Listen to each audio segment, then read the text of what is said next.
Il n'y a aucun doute, parce que l'ère du Verseau, c'est le rééquilibrage par rapport au déséquilibre de l'ère des Poissons. Et nous sommes en train d'y arriver. C'est pour ça qu'il y a autant de soubresauts.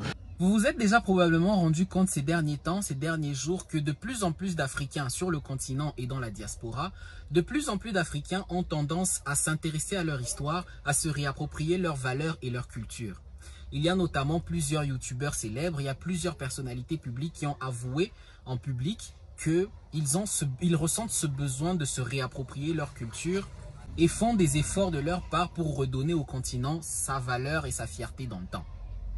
Et d'un autre côté, on se rend compte aussi qu'il y a tellement de bouleversements dans le monde et nous voyons par exemple même le président français Emmanuel Macron qui avoue qu'il se rend compte que c'est la fin de l'hégémonie occidentale. Alors, à quoi sont dus tous ces bouleversements? À quoi sont dues toutes ces histoires que nous sommes en train de vivre à ce jour? Est-ce que ça a un lien avec la spiritualité? Vous l'avez entendu dans l'introduction, le prof Nyosere Kalala Omotunde nous dire que nous entrons dans l'ère du Verseau. Et forcément, quand nous passons d'une ère à une autre, il y a forcément des bouleversements qui se passent à l'échelle planétaire. Alors, si tu veux savoir c'est quoi l'ère du Verseau et qu'est-ce que ça a à voir avec notre sujet d'aujourd'hui, eh bien, installe-toi confortablement, reste jusqu'à la fin de cette vidéo car les révélations que nous allons te faire dans cette vidéo risquent de te choquer. Mais bien avant de continuer, comme d'habitude, n'oubliez pas de laisser un gros pouce en l'air pour aider au référencement de cette vidéo. C'est parti. Bonjour à tous et bienvenue dans cette nouvelle vidéo. Moi c'est Lourak et sur cette chaîne nous parlons de culture africaine, d'histoire africaine, de spiritualité africaine et d'initiatives qui feront décoller notre continent et notre communauté. Donc si c'est ta première fois de nous rejoindre, je t'invite à liker cette vidéo et à t'abonner pour ne rater aucun de nos prochains contenus. Nous entrons dans l'ère du Verseau. Alors, c'est quoi l'ère du Verseau?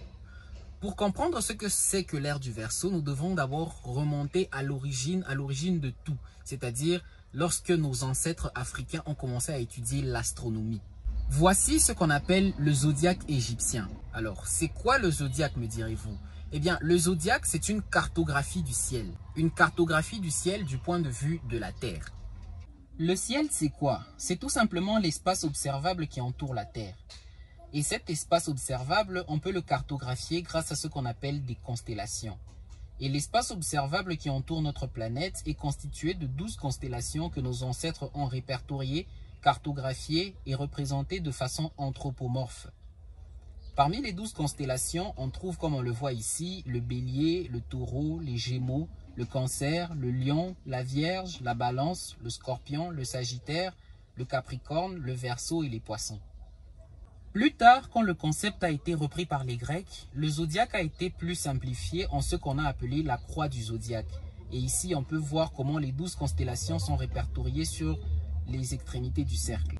Donc, le zodiaque, c'est une cartographie du ciel, de la même manière qu'aujourd'hui, on peut voir le planisphère comme étant une cartographie de la Terre. J'espère que jusqu'à ce niveau, on se suit bien. Passons maintenant à ce qu'on appelle la précession des équinoxes. Je vous ai dit dans cette vidéo comment en Afrique, Dieu c'est l'univers et la meilleure manière d'étudier l'univers, c'est la science. Et c'est la raison pour laquelle les Africains de l'Antiquité étaient les meilleurs scientifiques du monde. Et maintenant, voyons là où leur science les a emmenés. La précession des équinoxes, là, c'est quoi? Parce que dans le langage actuel, dans le langage scientifique actuel, on parle de précession des équinoxes. Mais dans le langage de nos ancêtres, ils ne parlaient pas de précession des équinoxes. Mais on va voir quel est le lien entre la précession des équinoxes et les signes du zodiaque dont nous étions en train de parler un peu précédemment. La Terre est inclinée de 23 degrés par rapport à l'axe de l'écliptique. Et l'écliptique en question, c'est le plan que la Terre décrit quand elle tourne autour du Soleil. Donc, quand la Terre tourne autour du Soleil, elle décrit un cercle. Et comme on le sait bien, le cercle, c'est un plan. Donc, le plan dans lequel la Terre tourne autour du Soleil, c'est ce plan-là qu'on appelle le plan de l'écliptique. Et quand la Terre tourne autour d'elle-même, ce n'est pas dans le sens du plan de l'écliptique qu'elle tourne, mais elle est inclinée en fait à 23 degrés. Donc, dans le plan de l'équateur. Et en voyant la Terre comme elle est dans ce plan-là de l'écliptique, le plan circulaire qu'elle trace quand elle tourne autour du Soleil, quand on trace une perpendiculaire, une droite perpendiculaire qui traverse la Terre à la verticale, donc on peut parler de verticale, même si dans l'espace on ne parle pas de verticale, mais supposons, quand on trace une droite verticale, un axe vertical qui traverse la Terre, C'est cet axe-là qu'on va appeler l'axe de l'écliptique. Et comme nous l'avons vu, la Terre elle est inclinée de 23 degrés. Donc c'est-à-dire que lorsque la Terre tourne autour d'elle-même, l'équateur en fait ne sera pas dans le même plan que le plan de l'écliptique. Donc il sera aussi, l'équateur aussi sera incliné de 23 degrés par rapport au plan de l'écliptique. Donc nous voyons, comme nous le voyons sur cette image, le plan de l'équateur est incliné aussi à 23 degrés par rapport au plan de l'écliptique. Donc l'axe polaire et le plan de l'équateur sont perpendiculaires de la même manière que l'axe de l'écliptique et le plan de l'écliptique sont perpendiculaires. J'espère que jusque-là, on se suit bien. Alors, qu'est-ce que les ancêtres de l'Antiquité avaient constaté que les astronomes aussi des temps modernes ont redécouvert? Ils se sont rendus compte que lorsque la Terre tourne autour d'elle-même, elle agit un peu comme une toupie. La toupie, c'est ce petit jouet-là qui, quand on le lance, quand on le tourne et qu'on le laisse sur le sol, il commence à tournoyer autour de lui-même. Et cette toupie-là, quand on l'observe très bien, elle fait des oscillations. C'est-à-dire, elle ne tourne pas régulièrement, de façon régulière autour d'elle-même. Mais quand elle tourne, elle fait aussi des petites oscillations quand elle est en train de tourner, comme vous le voyez justement sur ces images. Et nos ancêtres de l'Antiquité se sont rendus compte justement que la Terre aussi, quand elle tourne, elle agit un peu comme cette toupie. Ils se sont rendus compte que la Terre, quand elle tourne, elle fait les mêmes oscillations que lorsque la toupie aussi tourne autour d'elle-même. Alors, si vous avez l'habitude de jouer à la toupie, vous vous rendrez compte certainement que une toupie, quand elle tourne, le nombre d'oscillations qu'elle fait n'est pas exactement le même nombre que le nombre de tours, le nombre de rotations qu'elle effectue. Donc, les rotations sont beaucoup plus rapides que le nombre d'oscillations qu'elle parvient à faire après autant de rotations, après autant de tours. Et exactement, la Terre aussi agit de la même façon. Lorsque la Terre tourne autour d'elle-même, il y a aussi ce mouvement d'oscillation qui se réalise. Mais le temps que la Terre met pour tourner autour d'elle-même n'est pas le même temps que elle met pour osciller autour de l'axe de l'écliptique. Alors, combien de temps dure une oscillation? Les astronomes nous disent que cette durée est de 26 000 ans. Donc, le temps de faire une oscillation complète, comme ça, un tour d'oscillation, ça dure 26 000 ans. Et c'est exactement le même nombre, le même nombre d'années qui a été calculé par nos ancêtres, les astronomes de l'Antiquité. Alors, vous vous souvenez de ces deux plans, non? Le plan de l'écliptique et le plan de l'équateur. Ces deux plans se rejoignent en un endroit et ce plan-là forme cette ligne-là qu'on a coloriée en rouge. Cette ligne rouge est comme une aiguille d'une boussole qui pointe dans une direction dans le ciel, sur l'une des constellations qui entourent la Terre. Et quand le Soleil passe devant cette intersection, donc quand il croise cette ligne rouge, il sera devant une constellation. Et quand on voit quelle constellation le Soleil traverse en ce moment-là, on se dit qu'on est dans la période ou dans l'ère de cette constellation. C'est ça qu'on appelle dans le langage scientifique actuel la précession des équinoxes. Alors, vu que une oscillation complète dure 26 000 ans, ça fait que lorsque l'oscillation traverse les 12 constellations qu'il y a autour de la Terre, lorsque la Terre tourne comme ça, donc lorsque la Terre fait une oscillation complète, les 26 000 ans que la Terre doit mettre pour traverser les 12 constellations, on peut diviser les 26 000 ans divisé par 12, ce qui fait que la Terre traverse environ une constellation pendant 2150 ans. Parce que quand on divise 26 000 par 12, ça nous donne 2150. Donc, une ère dure en moyenne 2150 ans. Et vous vous rendez compte que nos ancêtres, les astronomes de l'Antiquité, les Égyptiens et les Couchites, ils en étaient pleinement conscients. Vous vous rendez compte du degré, le niveau scientifique que ces gens-là avaient déjà atteint à leur époque. En tout cas, si jusqu'à ce niveau, vous ne parvenez pas à suivre, rembobinez la vidéo pour bien la regarder et bien comprendre le concept. Donc, ça fait que lorsque la Terre a commencé à exister, elle a commencé avec une ère.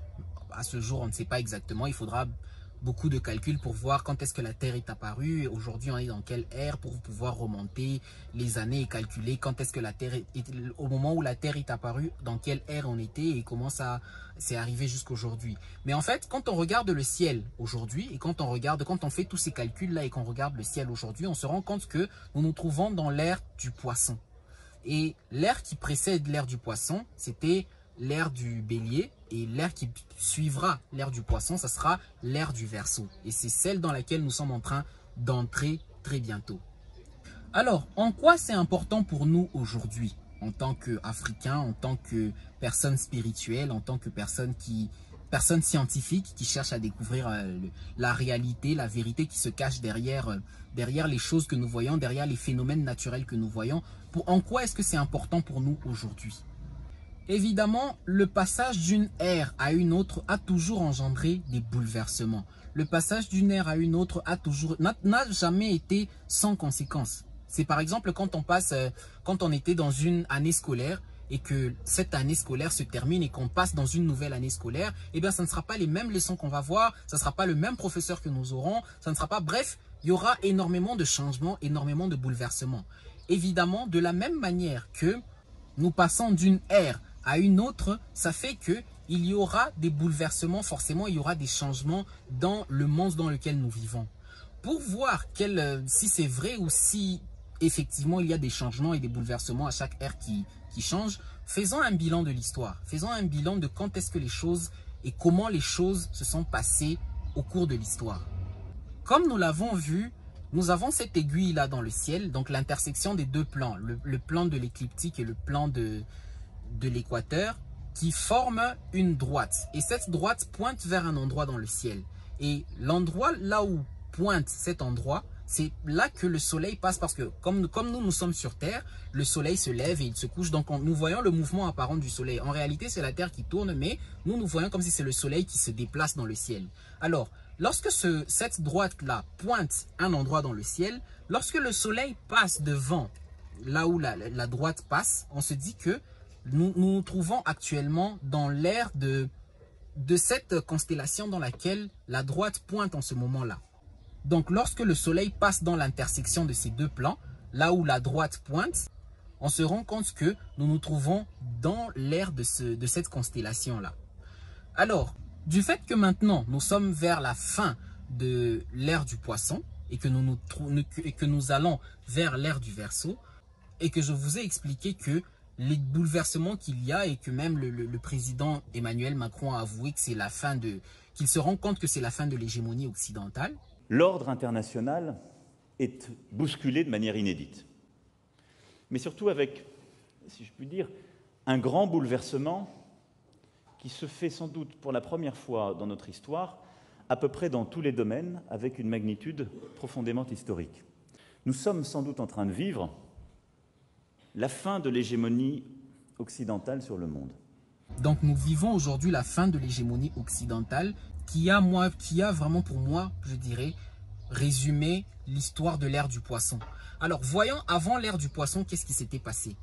Entre l'an 4300 avant l'ère chrétienne et l'an 2150 avant l'ère chrétienne, nous étions dans l'ère du Taureau. Parce que selon la suite des constellations, comment elles se suivent dans le ciel, nous avons le Taureau, puis le Bélier, puis le Poisson, puis le Verseau. Alors, pendant l'année 4300 avant JC et l'an 2150 avant JC, nous étions dans ce qu'on a appelé l'ère du Taureau. Et pendant cette ère du Taureau, nous nous rendons compte que l'hégémonie en fait qui était beaucoup plus active en ce moment-là, c'était l'hégémonie égypto-nubienne. Parce qu'à cette époque-là, c'était les Égyptiens qui étaient les plus puissants, les Égypto-nubiens, parce que nous avions l'empire de Kouch et l'empire de Kemet, qui était un duo très soudé, très solide, qui dominait le monde à cette époque. Et à cette époque-là, en Asie, en Amérique, en Europe, nous n'avons encore presque rien. Les gens, ils étaient semi-sauvages, bref, presque rien n'existait dans le monde à ce moment-là. C'était l'Afrique qui dominait le monde. À partir de l'an 2150 jusqu'à l'an 0, c'était autour de l'Asie. Là, nous avons commencé à subir les invasions des Perses, les invasions des Hyksos, les invasions des Mamelouks, les invasions... Bref, il y avait tellement d'invasions à ce moment-là, en Afrique et partout dans le monde, donc notamment en Afrique et en Europe. C'était les Asiatiques maintenant qui étaient en train d'envahir l'Europe et l'Afrique. Et nous nous rendons compte en fait qu'à cette époque-là, c'est à ce moment-là qu'on a commencé à connaître la naissance des mythes, comme les mythes des Babyloniens, les mythes des Hébreux. C'est à cette époque-là en tout cas que le judaïsme a commencé à croître. Bref, l'Asie a commencé à connaître un âge d'or à ce moment-là, entre les années 2150 avant JC et l'an 0 avant JC. Et à partir de l'an 0, là maintenant c'est devenu une ère européenne parce que à ce moment-là, l'Empire romain a commencé à s'accroître. L'Empire romain a dominé le monde, en tout cas le monde connu à cette époque-là. L'Empire romain en fait a gagné énormément de terrain, énormément de terres et s'est imposé dans le monde connu à cette époque-là.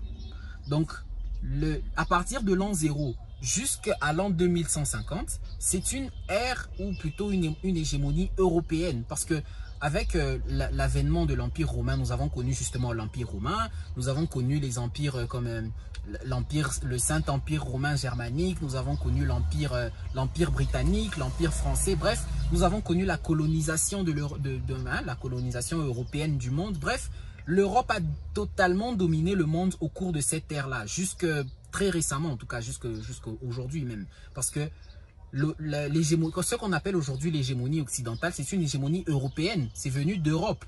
L'Europe s'est installée en Amérique et a fondé les États-Unis. L'Europe s'est installée en Asie, en Asie avec la guerre de l'opium, avec toutes ces guerres-là qu'ils ont fait en Asie. L'Europe s'est installée en Afrique et a connu énormément de succès. On nous a imposé leur langue, on nous a imposé leur culture, on nous a imposé énormément de choses qui venaient d'Europe.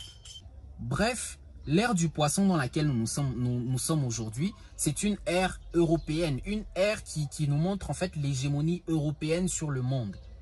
Si on peut récapituler, on avait l'ère du taureau qui était une ère africaine, nous avions l'ère du bélier, donc entre 4300 et 2150 avant JC, c'était une ère africaine pendant l'ère du taureau. Entre l'an 2150 et l'an 0, c'était une ère asiatique, avec l'émergence des mythes, des mythologies asiatiques, avec l'avènement des empires perses, les empires, bref, tous ces grands empires asiatiques qui sont arrivés à cette époque-là. Et à partir de l'an 0 jusqu'à l'an 2150, c'est une ère européenne. Et nous avons vu comment l'hégémonie européenne a dominé le monde pendant cette ère-là. Et aujourd'hui, maintenant que nous sommes en train d'approcher vers l'an 2150, nous nous rendons compte que c'est la fin en fait de l'hégémonie de l'Occident, c'est la fin de l'hégémonie de l'Europe. Nous sommes maintenant dans une phase de transition qui doit nous faire passer de l'ère du poisson pour passer à l'ère du Verseau. Alors maintenant, c'est l'occasion à saisir pour pouvoir rejouer, pour pouvoir remettre le jeu à zéro, pour pouvoir bien repartir, pour pouvoir établir de nouvelles bases et profiter de l'occasion pour que l'Afrique, notre continent, puisse remettre le train sur les rails et pouvoir redémarrer et recommencer, en fait, reconquérir sa puissance dans le temps. L'Europe est en déclin. Alors, aujourd'hui, on voit des nouvelles puissances émerger. Hein. Nous voyons surtout la Chine. C'est la Chine qui est vraiment en train de grimper maintenant. Mais, en fait, est-ce que l'ère du Verseau sera une ère chinoise ou est-ce que ça sera une ère africaine? Aujourd'hui, on parle beaucoup de l'Afrique, on dit que l'Afrique, c'est le continent de l'avenir. Mais qu'est-ce que nous-mêmes, les Africains, nous faisons pour pouvoir saisir l'occasion, pour faire en sorte que l'ère du Verseau redevienne une ère africaine? Quels sont les moyens que nous mettons en œuvre pour pouvoir réaliser cela? Si nous ratons cette chance, nous risquons encore de rater le bateau. Et cette ère-là sera peut-être une ère chinoise ou une ère brésilienne, comme on voit avec les BRICS. Hein. Les BRICS, c'est Brésil, Russie, Inde, Chine et Afrique du Sud. Mais bon, on ne voit pas à quel point l'Afrique du Sud pèse vraiment dans ce conglomérat-là. On voit beaucoup plus la Chine qui domine l'échiquier. Donc, faisons en sorte que, à partir de maintenant, que l'ère du Verseau redevienne une ère africaine telle que c'était le cas pendant l'ère du Taureau. Alors, vous pouvez ne pas croire en ces histoires et dire que bon, l'astrologie, ce sont des histoires ésotériques, des histoires qui n'ont rien à voir avec la réalité. Mais comme nous le disions dans les vidéos précédentes, nous avons montré et démontré que la spiritualité africaine, c'est de la science. Dieu, c'est l'univers. Et la meilleure manière d'étudier l'univers, c'est la science. La meilleure façon de sonder le Créateur, c'est par la science. C'est la raison d'ailleurs pour laquelle les gens là qui nous ont colonisés n'ont pas voulu que nous puissions accéder à la science, parce qu'ils savaient que c'est la science qui fait en sorte de maîtriser l'univers. Ils ont fait en sorte que nous n'ayons pas accès à la science. Ils nous ont mis la Bible en main pour que nous dévorions la Bible, pour que nous puissions rester dans ces histoires-là, dans cette ignorance, dans cet abrutissement religieux, tous les jours en train de crier « Dieu donne-nous le pain, Dieu donne-nous le pain », alors que nous sommes en train de laisser les champs vides. Nous sommes en train d'aller à l'église pour demander le pain alors que nous laissons les champs vides au lieu de cultiver le blé. Nous savons que l'agriculture, c'est de la science. Hein. L'agronomie, c'est une science. Donc, si nous maîtrisons l'agronomie, nous allons manger. Parce que les gens comme les Chinois, là, ils font de l'agronomie. Les Chinois ne prient pas, hein, mais ils font la science. Et ils se développent. Ils sont très développés là où ils sont là-bas. Mais les Chinois ne prient pas. La Chine, c'est le pays le plus athée du monde. Mais ils mangent, ils sont très bien.